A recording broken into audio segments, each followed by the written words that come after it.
চিংড়ি মাছ দিয়ে বরবটি আলু এইভাবে বানিয়ে দেখবেন, সবাই আঙুল চেটে খাবে। এটা বানানোর জন্য সবার প্রথমে কড়াইতে দিয়ে দিলাম সর্ষের তেল।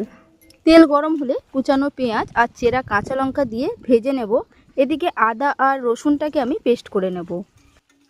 পেঁয়াজ ভাজা হয়ে গেলে দিয়ে দিলাম কেটে রাখা আলুটাকে দিয়ে 2 মিনিটের মতো নাড়াচাড়া করে নেওয়ার পর দিয়ে দিলাম কেটে রাখা বরবটি আর কুচানো টমেটো।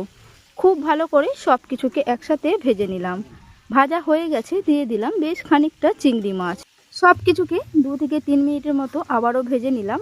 দিয়ে দিলাম পেস্ট করে রাখা আদা রসুন, হলুদ গুঁড়ো, কাশ্মীরি লাল লঙ্কার গুঁড়ো আর দিলাম স্বাদ মতো নুন।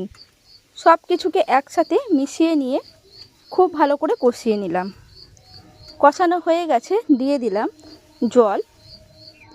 জলটাকে দিয়ে মিশিয়ে নিয়ে ঢাকনাটাকে আটকে দিয়ে হতে দিলাম 8 থেকে 10 মিনিটের জন্য। 10 মিনিট পর ঢাকনা খুলে নিয়েছি। দেখুন আলুগুলো খুব ভালো করেই সেদ্ধ হয়ে গেছে।